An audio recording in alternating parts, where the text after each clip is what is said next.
Good evening, my friends. This is the Grim Flayer. Hope you're all doing very well, and I'm coming to you with kind of a late night stream, at least by my, early to bed, early to rise dad standards, right? But it's okay because we're not getting too hyped up tonight. We are merely doing a little bit of Pioneer BG Rock analysis. No gameplay, no high stress situations, just some good old fashioned analysis of 5-0 lists. So I'm not going to spend as long analyzing each individual list as I usually do in Modern.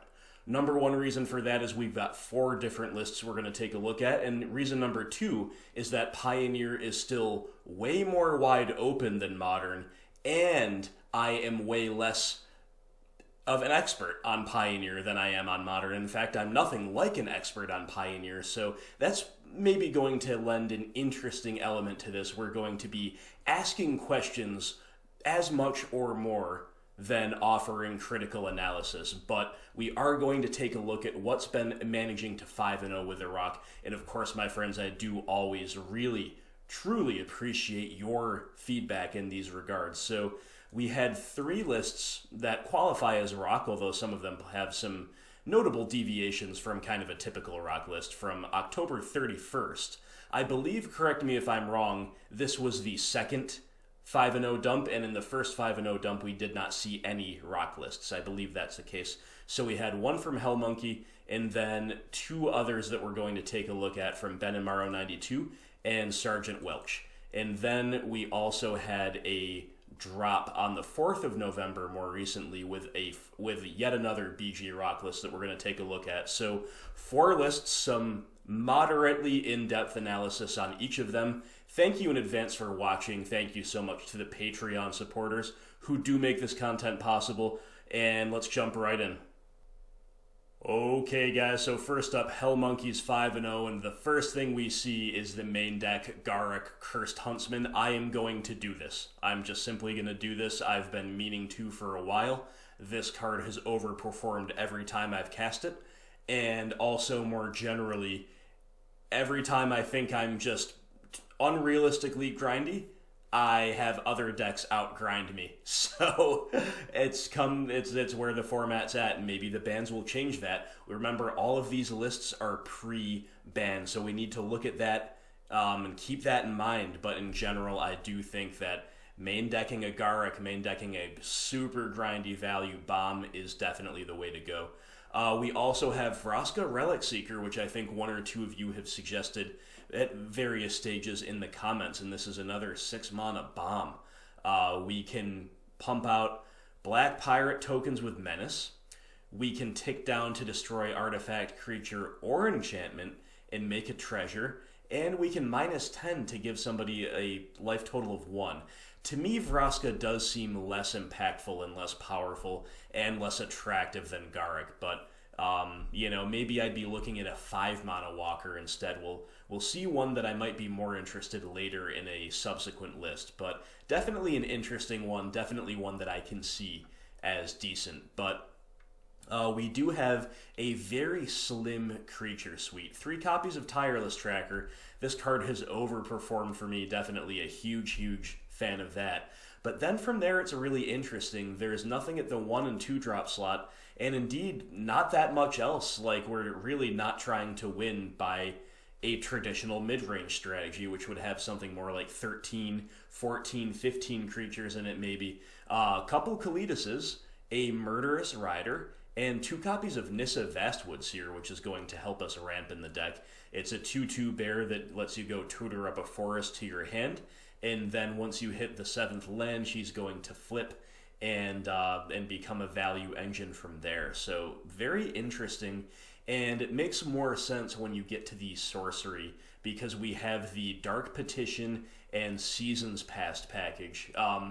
I remember seeing Jim Davis play this maybe about a year ago, and thinking it was really cool. He, of course, played it in Modern, because Pioneer is only a few weeks old, not a year old, right? And I thought this was really interesting. He just kind of had a BG Rock deck that was built to go a little grindier, a little more land heavy, and to leverage Seasons Past in combination with Dark Petition. both of which are good, card selection and advantage tools. Tons of card advantage potential out of Seasons Past that, of course, goes back into the library and can be tutored back up with Dark Petition if you want. And Dark Petition gives you some tempo advantage. It basically becomes a 2-mana tutor if you have Spell Mastery and if you have something to play for triple black following it up. So definitely super, super spicy. We also see the main deck Collective Brutality, which is not entirely surprising. I think that's kind of stock, but the main deck Languish really speaks to how much of a more control deck this is. This is almost more control than mid-range, or at least as much.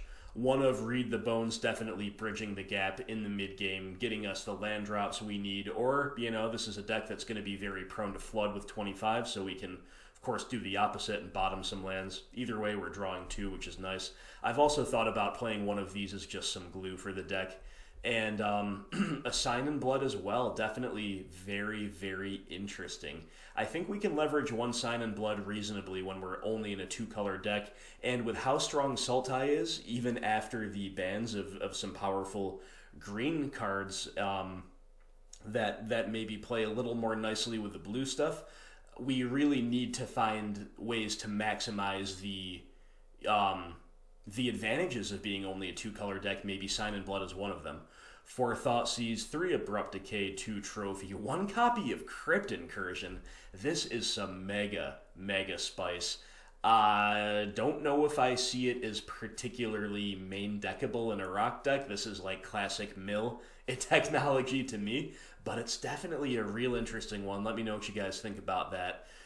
3 Fatal Push, 2 Grasp of Darkness. Definitely, I think this pilot was ahead of the curve in acknowledging how good this card and similar cards would be by main decking 2.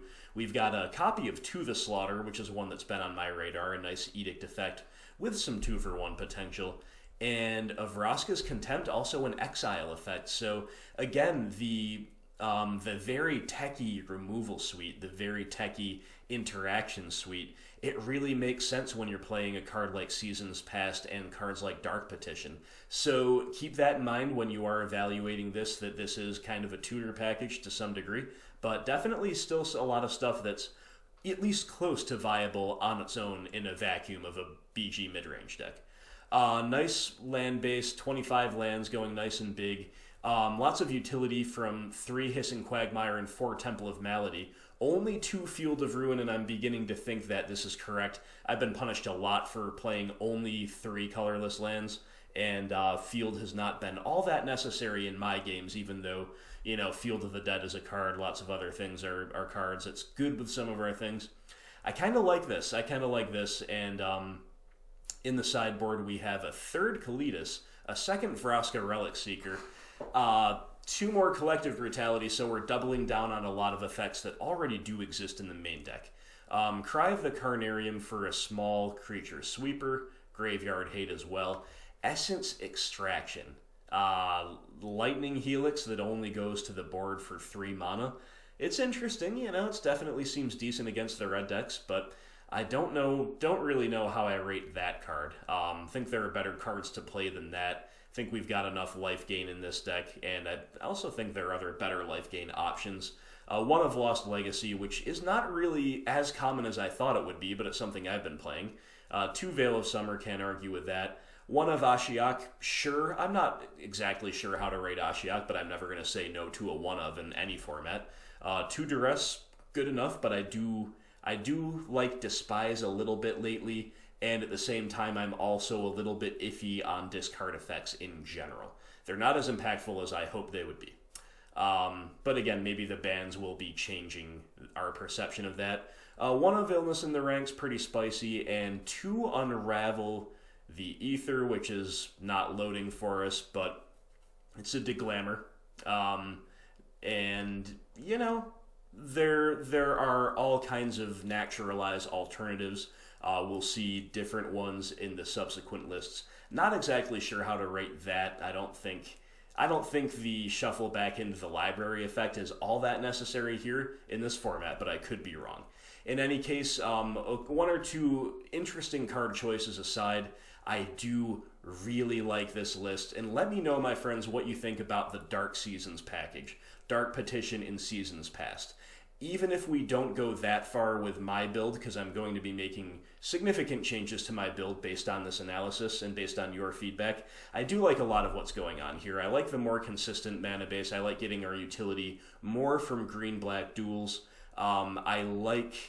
I'm interested in Nissa. I like the main deck Garruk a lot. I like a lot of what's going on here. I kind of like Read the Bones and or Sign in Blood, so super interesting. Congrats on the 5-0 Hell Monkey, and let's move on. And next up, my friends, we have Benimaru92's 5-0, and this is one of the alternatives to Vraska Relic Seeker that I think is pretty interesting. Liliana Death's Majesty, 5 drop, 5 loyalty, ticks up to mill 2, which is very interesting with some mechanics in our deck, no matter what variant of rock you're on, and make a zombie. -3 to buy back a creature straight from the graveyard to the battlefield, making it a zombie, and -7 destroy all non-zombie creatures. I think I'm going to try her. I think I'm going to try this Liliana. We need more Lilianas in our life. We're 2 Liliana Light and Pioneer. I don't really like playing more than 2 Last Hope. And notably, Last Hope is absent from some of these lists, not this one, but I don't think we need the 3 Liliana, for instance, that we see here, so I'm interested in a little more Liliana action. And speaking of which, this pilot also plays a Liliana Dreadhorde General. Very powerful 6-drop bomb. Whenever a creature you control dies, draw a card. That's a pretty solid passive. And then you tick up to make a zombie, tick down to make each player sack 2. I almost feel like this would be a better fit in the Seasons Past list we just saw, rather than this one, but it's still obviously very, very interesting. And then we've got kind of a callback in some ways to the Liliana of the Veil alt at the -9, so extremely powerful card. Might be interested in trying her too. Of course, there is an upper limit to how many of these Planeswalker bombs we can play, but that's kind of what I've been feeling lately. Ob Nixilis Reignited, this card is now on my side. I can see it main. And of course the one of Vraska Golgari Queen, which we've been maining. But interestingly enough, it readily becomes apparent that this 7 the 7 Planeswalker deck, most of which are really high curve things, is also a Delirium deck. I don't know how I feel about kind of combining the two. I think if we are playing Delirium, I personally would rather go harder on that theme and a little lighter on Planeswalkers. And if we're playing all these Planeswalkers at the high end, granted they do add a type for Delirium, but again, if they don't come down until turn 5 or 6, that's a little slow. I don't know. I don't know how to rate the mashup here. But we do have some interesting targets. Murderous Rider. Ravenous Chupacabra makes sense to some degree, but I don't know how to rate the power level of this card. I'm not super excited about it, but it does make sense in a Traverse build. Ishkana, really nice payoff for Delirium. Couple Coursers to give an elusive type while being perfectly viable in their own right. Ditto Walking Ballista, of course, the 4 of Flare, pretty nice core enabler and payoff for Delirium. 4 Thoughtseize, 4 Traverse. Only 2 Abrupt Decay, while 2 trophies are there. I think we want to begin with at least 3 Decays, possibly 4. Maybe that's just me. I think the card is absolutely awesome, and it's surprisingly punishing to have to trophy something.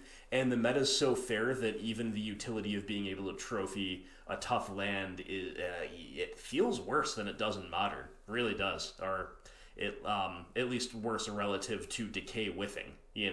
There's so many instances in Modern where if your Decay was just a trophy, you'd be way better off. I don't know. I'm not feeling that here.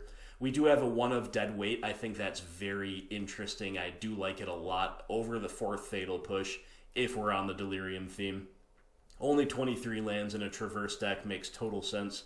And again, we're very light on the colorless utility, so this is a lesson I really need to take away from this analysis. Probably go down to 2 colorless lands and increase my consistency there.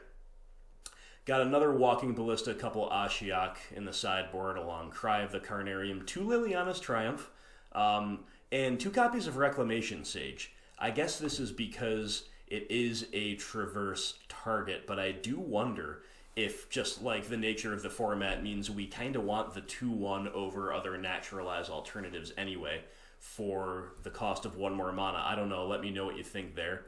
Another Obnixilis, 2 Brutality, 2 Languish, 2 Nissa Vital Force. So again, we're very, very heavy on the top end Planeswalkers, mashed up with Delirium. A little bit hard for me to rate. It's not how I would build a deck, frankly, but they did 5-0, and I do like a lot about this. So congrats to Benny Maru 92. Let me know what you guys think about that little mashup, and let's move on. And making up the third of our 4th Pioneer Rock to analyze is Sergeant Welch's 5-0. Congrats to you, and this is the most traditional rock list. Of the 4, we have a 4 of Grimflayer. This is kind of the approach I began with. We're not all in on a Delirium theme, but we are basically saying that Grimflayer is kind of the hybrid Tarmogoyf and Dark Confidant of our deck in this format, in that it's a viable 2-drop proactive threat, and it provides us card selection and potentially some forms of card advantage depending on what surrounds him. Obviously, he's not as good as either at either role, but that's the idea. Only 2 Planeswalkers, and they're both low curve. Again, this is a more traditional attempt to port Rock from Modern into Pioneer, and this pilot has had success. 2 of Courser, 2 of Kalitas, 4 of Murderous Rider. This is pure, like, mid-range value. Great, great stuff. A 1 of Pack Rat. I do like this. This is pretty spicy. A couple people have suggested it to me. It's just one of the things that's kind of been on my radar but haven't had a chance to really think about, much less try. But 3 Scavenging Ooze and the 4 of Tireless Tracker, I think this is a change I want to make as well. I want to also go to 24 lands from 23 like this pilot is doing. So 4 Tracker, 24 lands, these are things I wish to implement in my own list. 4 Thoughtseize, of course. 4 Abrupt Decay, love it. 3 Fatal Push, and main decking a Liliana's Triumph over like Push 4 or Trophy number 1. I do understand why. I do think there's a real role for Triumph in this format. And a 2 of Smuggler's Copter, helping us with consistency, helping us to break through board stalls, helping enable Delirium both as a looter and when it itself gets put into the graveyard. So this is a really clean, really traditional Rock 60 for Pioneer. It remains to be seen how viable that is when the format is this grindy, when Dig Through Time, Treasure Cruise, Oko decks, Teferi decks are all very, very good. But I can see this as the format becomes more linear. I think a more traditional Rock deck gets better. For now, I still want to stay somewhat traditional, still want to take a couple leaves out of this book, but I also want to get more grindy and play more big Planeswalker bombs than Sergeant Welch here is. Quick look at the sideboard. We do have the 4th Fatal Push. A Golgari Charm. This is a card that's really interesting. I used to love this in Modern, still do, just never have room for it.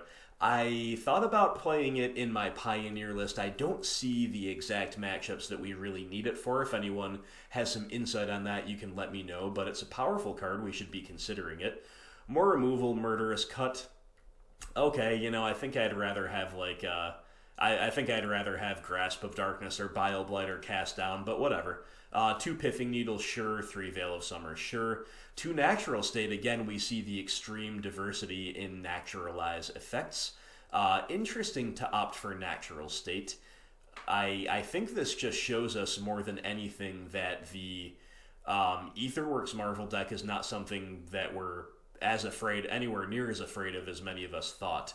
For Leyline of the Void, this is not going to be my personal choice anytime soon, but you can't really say no to that. And then a 2nd Triumph, so a lot of interesting decks. This pilot seems very sure about the choices that they made, and yeah, again, we do see the most traditional of all the Rock lists thus far. This one does have a full 3 Field of Ruins, so that's definitely interesting, but no Fabled Passage, so even though it does still have 3 colorless sources, the mana here is more consistent than it is in mine, and at least in terms of curving out. And with that 24th land, you do have another green-black source in the deck, so it's also more consistent overall. So there we go. That's the 5-0 of traditional BG Rock, and let's move on. And finally, my friends, we have the most recent 5-0. This is from Cole520. Congrats on your 5-0, and this is another Dark Seasons deck. 3 Dark Petition, 1 Seasons Past seems to be the formula. We have a 1 of Beanstalk Giant. I mean, this is kind of like in the Nissa Vastwood Seer role. It's basically Nissa number 3 as far as I can tell. For a 3 mana sorcery, you get to tutor up a basic land that goes straight to the field. And then, of course, from exile, you can cast a 7-drop fatty at your leisure once you're at that stage of the game. And once again, it's a Dark Seasons deck with a very slim creature suite. 2 of Courser, 2 of Kalitas, clearly aimed at just stabilizing long enough to win the game. And both do accrue value. Kalitas specifically is a win condition once you've ground the opponent into the dust. Beanstalk Giant is another win condition, I suppose, as well. But we are even more control heavy, if anything, in this Dark Seasons deck than in the first one, because we have a Bantu's Last Reckoning and two Languish's main deck. Very, very controlling, very punishing of creature-based strategies. We got a Code Brew, a main deck Legion's End, interesting. A Mastermind's Acquisition, also interesting. A 1 of, on paper it looks a little bit slow, maybe a little bit superfluous alongside all the control and the 3 Dark Petition and the Seasons Past, but maybe it's just another flexible tutor effect or consistency tool for the deck. It is interesting that you can basically be sideboarded game 1 a little bit with this card, so definitely some spice there, and a full 4 copies of Read the Bones. This, I think, should make us sit up and take note. This is definitely a really, really, positive omen, in no pun intended with the theme of the card, a positive sign in respect to how playable this card is. Maybe this has gone under our radar a little bit, or at least under my radar. The 4 of Thoughtseize is pretty much a staple, but it's interesting to note that most people are just playing the 4 of Thoughtseize. No main deck Duress, no main deck Despise. I haven't hated my main deck Despise, but it's worth noting that the decks that have 5-0 have not really chosen to do things like that. We do have 3 Abrupt Decay, 2 Trophy, only 2 Fatal Push, 1 of Hero's Downfall. Downfall looks a little bit weird, like why not just play Murderous Rider? But I think it's actually good deck building because we have not only the 4 Thoughtseize and as always the 4 Overgrown Tomb, but also 4 Read the Bones, so we're losing a lot of life from our spells here, and so Hero's Downfall is painless unlike Swift End, and Murderous Rider, it's not as great as like the creature half of the card, not as great in this Dark Seasons deck, especially with all these sweeper effects, as it would be in a more traditional list. So sure, I like that. And again, we see a Vraska's Contempt in a Dark Seasons list. Very interesting, very cool. And we're all the way up to 26 lands. I believe, is this the first Castle Loch Thwain that we've seen in any of the list? Let's take a look back. None in there, and none in there. You know what, guys? That is surprising to me. I think I would be building any type of rock with a 1 of Castle right now, but you guys can fill me in if you have a different take on it or if you have a defense of the omission of Castle in the other lists. But very surprising to me. I think this card is awesome in the format, and in Modern really do as a 1 of. 2 Fabled Passage, once again, only 2 colorless sources despite 26 lands. Shows you the power of consistency, and I really need to get Woodland Cemeteries in my deck. I've known this for a while, since I started playing the format, but I just haven't gotten around to changing it yet. But Temple of Malady looking good here in these Dark Seasons decks as well, and a ton of basics in this list, 10 basics, pretty cool. So definitely a sweet take on the rock on Dark Seasons. We have another Seasons Past in the sideboard, interesting, alongside Brutality. Crux of Fate, destroy all non-dragon creatures. Don't think we've got any dragons to combo with that, but just another sweeper effect. Pretty cool. Grafdigger's Cage. This, I believe, is the first one that's shown up here. Seems like a pretty free inclusion in the sideboard to me, but it's maybe just not as necessary as we might have thought it was in the format's inception. We do have a Murderous Rider in the side. We do have an Elder Spell in the side. Cool to see that getting a little play. It's one that was on my radar. I ended up cutting it before I really started jamming the few leagues that I played, but it's definitely viable. We have a sideboarded Ugin. Okay. I mean, that's pretty cool, I guess. One of another Legion's End. Remember, there's one in the main. A Casualties of War. Now, this is definitely a card that I remember a couple people asking me about it when it came out for Modern. And I was like, no, don't trap yourself. Don't fall for this trap card. It's not anywhere near playable in Modern for BG the Rock. But I think it's pretty playable here, especially in a Dark Seasons list. I do like it. Almost seems more main deckable than maybe one or two things, but a couple Davriel Rogue Shadow Mage. I mean, this is for when we're wanting to imitate Liliana of the Veil to the best of our ability, I guess, and then put a clock on the opponent that they're not expecting and maybe not able to handle. I, again, don't exactly know how to rate this, but this is some real spice. We got that Lost Legacy. We got a couple Noxious Grasp, which is a very nice card to have access to right now, and a one of Tormod's Crypt rounding out the deck. So there you go. Congrats on the Dark Seasons 5-0 to call 520.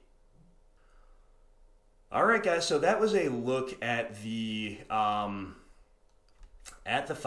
list, the 5-0s that our archetype has managed to get published thus far in this brand new just about format. It's odd to say that it's still brand new despite having eaten 3 bans already, but that's the case, isn't it? So let me know again what you think about lists like this, what you want to see me play on the channel, what you're going to play yourself, what you think is good about these lists, what you think is bad. As always, my friends, we're a team. We're going to collaborate. We're going to figure this format out. I wish I had more time to dedicate to it right now, but this is hopefully going to be helpful to you and to me as well, and we're definitely going to get back on the gameplay train with Pioneer soon. Sometime soon, we're going to jam some more Rockin' Pioneer, so stay tuned for that. Thank you so much for watching. I know a lot of people love this type of content. I hope this was no exception. We love the theory crafting. We love the analysis. Even though the format's still new, again, we can't go as deep. We can't be as sure about the claims that we're making as we are in Modern, but we'll get there. We'll get there in Pioneer. The format will become clarified over time, and we'll be ready. We'll be ready to take advantage of that. So thanks again. Look forward to talking to you in the comments, and I hope everybody out there has a wonderful night.